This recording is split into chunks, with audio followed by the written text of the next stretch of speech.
कौन है कलयुग का सबसे खतरनाक राक्षस जिसे हराने के लिए भगवान विष्णु लेंगे कल की अवतार? कैसे हुआ कलि पुरुष का जन्म और कैसे मिली उसे इतनी ताकत कि उसका वध करने के लिए खुद भगवान विष्णु धरती पर आएंगे?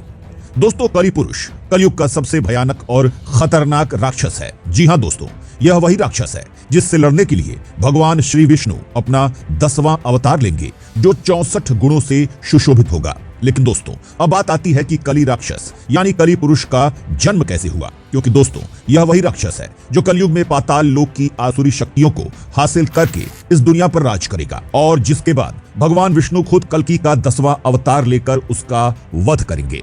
लेकिन दोस्तों, बात आती है कि कलयुग के सबसे खतरनाक और भयानक राक्षस कलि का जन्म कैसे हुआ था और उसे इतनी सारी शक्तियां और ताकत कहां से हासिल हुई जिससे वह इस दुनिया पर राज कर सके। तो दोस्तों, हम आपको बता दें कि कलि को लेकर हमारे धार्मिक ग्रंथों में बड़ी बारीकी से बताया गया है। दोस्तों, कलि पुरुष के जन्म को लेकर हमारे धार्मिक ग्रंथों में बताया गया है कि एक बार ऋषि दुर्वासा भगवान इंद्र से मिलने स्वर्गलोक गए।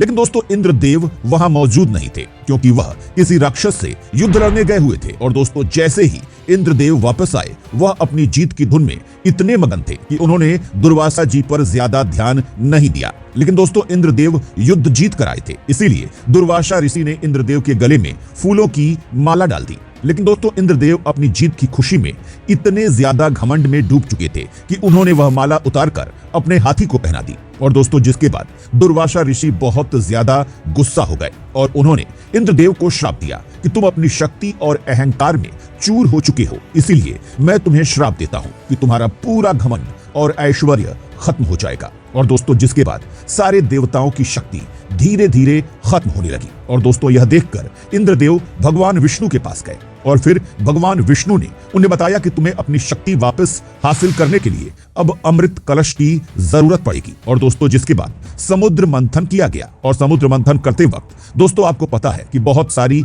अद्भुत और खतरनाक चीजें निकली थी। और दोस्तों, उसी वक्त समुद्र मंथन में से दुनिया का सबसे खतरनाक विष भी निकला था और दोस्तों जिसे महादेव ने पिया था। लेकिन दोस्तों, कहते हैं कि उस विष की एक बूंद कलि नामक राक्षस के मुंह में जाकर गिर गई थी, जिसके बाद उस राक्षस की वहीं मौत हो गई थी। और दोस्तों, जिसके बाद फिर से समुद्र मंथन किया गया और दोस्तों फिर उसमें से अमृत कलश निकला। दोस्तों, कहते हैं कि उस अमृत कलश की एक बूंद उसी कलि नामक राक्षस के मुंह में जाकर गिर गई और वह फिर से जिंदा हो उठा। और दोस्तों, शायद आप नहीं जानते, लेकिन वही राक्षस कलयुग का कलि पुरुष है जिससे लड़ने के लिए भगवान विष्णु खुद कल्कि अवतार लेंगे। दोस्तों, कलि नाम के राक्षस के मुंह में अमृत की बूंद पड़ने से वह दोबारा जिंदा तो हो गया, लेकिन दोस्तों कहते हैं कि उसे अपना भौतिक शरीर दोबारा से वापस नहीं मिला।